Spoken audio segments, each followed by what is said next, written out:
നമസ്കാരം. പുതിയൊരു വീഡിയോയിലേക്ക് എല്ലാവർക്കും സ്വാഗതം. പലരും പലതും സ്വപ്നം കാണാറുണ്ട്, പല കാര്യങ്ങളും ആഗ്രഹിക്കാറുണ്ട്. എല്ലാവരും എല്ലാം സ്വപ്നം കാണുന്നത് പോലെ സാധിക്കണമെന്നില്ല. കുറച്ചു പേർക്ക് ദോഷകാലങ്ങളും അല്ലെങ്കിൽ ദോഷഫലങ്ങളും മറ്റു പലർക്ക് കഷ്ടകാലങ്ങളുമൊക്കെ വന്നു ഭവിക്കാറുണ്ട്. രക്ഷപ്പെടണമെന്ന ആഗ്രഹം മനസ്സിൽ വിചാരിക്കുന്ന കുറച്ച് നക്ഷത്ര ജാതകരെ കുറിച്ചാണ് പറയുന്നത്. ഈ നക്ഷത്ര ജാതകർക്ക് തീർച്ചയായിട്ടും നല്ല കാലമെന്ന് പറഞ്ഞാൽ അവർ പോലും പ്രതീക്ഷിക്കാത്ത സൗഭാഗ്യങ്ങൾ വന്നു നിറയുന്ന ഒരു സമയം. പ്രധാനമായിട്ടും ഇവരുടെ ജീവിതത്തിൽ കടന്നു വരുന്ന പ്രശ്നങ്ങളെല്ലാം മാറുവാനായിട്ട് പോവുകയാണ്. ഈ ജീവിതത്തിൽ ഇന്നയോളം ഇവർ അനുഭവിച്ച പ്രയാസങ്ങൾ, ദുഃഖങ്ങൾ, ദുരിതങ്ങളെല്ലാം ഈ വരുന്ന ജൂലൈ 17-നകം തന്നെ മാറ്റപ്പെടുവാനായിട്ട് പോവുകയാണ്. അതിൽ ഒന്നാമത്തെ നക്ഷത്ര ജാതകരെ കുറിച്ച് പറയുകയാണെങ്കിൽ പ്രധാനമായിട്ടും അത്തം നക്ഷത്ര ജാതകരെ കുറിച്ചാണ് പറയുന്നത്. അത്തം നക്ഷത്ര ജാതകർക്ക് കഴിഞ്ഞ ഒരുപാട് കാലങ്ങളായിട്ട് ദോഷഫലങ്ങളായിരുന്നു. അതായത് പ്രധാനമായിട്ട് സാമ്പത്തിക ബുദ്ധിമുട്ടുകളാണ്.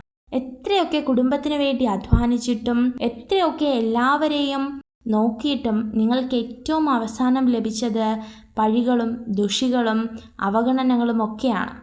എന്നാൽ ഏറ്റവും കൂടുതൽ അവസരങ്ങൾ വന്ന് നിറയുവാനായിട്ട് പോകുന്നത് ഈ അത്തം നക്ഷത്ര ജാതകർക്കാണ്.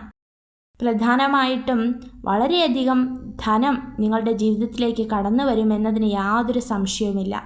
അതിനോടൊപ്പം ഉത്രവും ചിത്തിരയ്ക്കും കൂടെ നല്ല സമയമാണ്. പ്രധാനമായിട്ടും സർവ്വ ഐശ്വര്യമാണ് കാണുവാനായിട്ട് സാധിക്കുന്നത്. തൊഴിൽ സംബന്ധമായ പ്രശ്നങ്ങളാകട്ടെ, അതുപോലെ വിവാഹ സംബന്ധമായ പ്രശ്നങ്ങളാകട്ടെ, എന്തു തന്നെയാണെങ്കിലും അതൊക്കെ മാറ്റപ്പെടുവാനായിട്ട് പോവുകയാണ് എന്നതിന് യാതൊരു സംശയവുമില്ല. അടുത്തൊരു നക്ഷത്രം പറയുകയാണെങ്കിൽ അനിഴം നക്ഷത്ര ജാതകർക്കാണ്. അനിഴം നക്ഷത്ര ജാതകരും അതുപോലെ തന്നെ വളരെയധികം കഠിനാധ്വാനികളായ വ്യക്തികളാണ്. ഇവർ ഏർപ്പെടുന്ന എന്ത് ജോലിയും ആകട്ടെ അവിടെ നല്ലൊരു വരുമാനം ലഭിക്കുവാനുള്ള സാധ്യതയുണ്ട്. സർവേശ്വരൻ്റെ അനുഗ്രഹമുണ്ട്. കൂടാതെ തന്നെ ഇവർക്ക് വളരെയധികം പുരോഗമനമാണ് ഈശ്വര സഹായത്താൽ കാണുവാനായിട്ട് സാധിക്കുന്നത്. ഇനി മറ്റൊരു 3 നക്ഷത്രങ്ങളെക്കുറിച്ച് പറയുകയാണെങ്കിൽ കാർത്തികയ്ക്കും രോഹിണിക്കും മകയിരത്തിനും കൂടെ വളരെ പ്രാധാന്യമർഹിക്കുന്ന ഒരു സമയത്തിലൂടെയാണ് കടന്നു പോകുന്നത്. ഇവർ ആഗ്രഹിക്കുന്നത് പോലെ വിദേശത്തൊക്കെ പോകുവാനാണെങ്കിൽ അല്ലെങ്കിൽ നല്ലൊരു സന്താന ഭാഗ്യം ലഭിക്കുവാനാണെങ്കിൽ അതിനൊക്കെ സാധ്യതകളുണ്ട്. ഒരു വസ്തു, പുതിയ ഭവനം, വാഹനം എന്നുള്ളതൊക്കെ ഇവരെ സംബന്ധിച്ചിടത്തോളം നിസ്സാരമാണ്. അതുകൊണ്ട് തന്നെ ഇവർ നേടിയെടുക്കുക തന്നെ ചെയ്യും. ജീവിതത്തിൽ പലപ്പോഴും തടസ്സങ്ങൾ വന്നു ചേരാറുണ്ട്. അതിന് ഒരു മാറ്റവുമില്ല, എപ്പോഴും തടസ്സങ്ങളാണ്. എന്നാൽ ആ തടസ്സങ്ങളൊക്കെ മാറുവാനായിട്ട് ഈശ്വരനോടൊന്ന് പ്രാർത്ഥിക്കുക. അതുപോലെ അശ്വതി നക്ഷത്ര ജാതകർക്ക് നല്ല സമയമാണ്. ദുഃഖദുരിതം ഒക്കെ മാറി ജീവിതത്തിലൊരു അനുഗ്രഹം സാധ്യമാണ്. അടുത്തൊരു 3 നക്ഷത്ര ജാതകരെ കുറിച്ച് പറയുകയാണെങ്കിൽ പുണർദവും പൂയവും ആയില്യവുമാണ്. ഇവരെ സംബന്ധിച്ചിടത്തോളം ഇവർ നേടുവാൻ ആഗ്രഹിക്കുന്ന എല്ലാ കാര്യങ്ങളും നേടിയെടുക്കുവാനായിട്ട് ഇവർക്ക് സാധിക്കും. ഇവർക്ക് ആരോടെങ്കിലും പിണക്കമോ കഷ്ടതയോ ഒക്കെ ഉണ്ടെങ്കിൽ അതെല്ലാം ഇവർ വളരെ വേഗത്തിൽ മറന്നു പോകുന്ന വ്യക്തികളല്ല, അത് മനസ്സിൽ സൂക്ഷിക്കുന്നവരാണ്. എന്നാൽ അതുകൊണ്ട് തന്നെ ഇവരെ മനസ്സിനെ മുറിവേൽപ്പിക്കാതെ മിക്ക നക്ഷത്ര ജാതകരും സൂക്ഷിക്കുക. ഇവരുടെ മനസ്സിനെ മുറിവേൽപ്പിച്ചാൽ വളരെ ദോഷഫലം തന്നെ നമ്മുടെ ജീവിതത്തിൽ വന്നു ഭവിക്കും.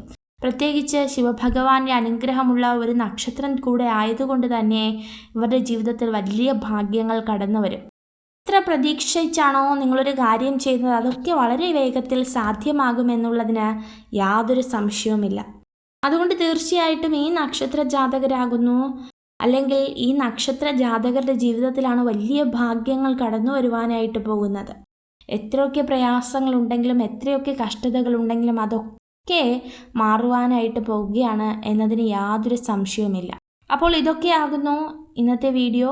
ഈ ഒരു വീഡിയോ നിങ്ങൾക്ക് ഉപകാരപ്രദമായെങ്കിൽ ചാനൽ സബ്സ്ക്രൈബ് ചെയ്യുവാനായി അഭ്യർത്ഥിക്കുന്നു. നന്ദി.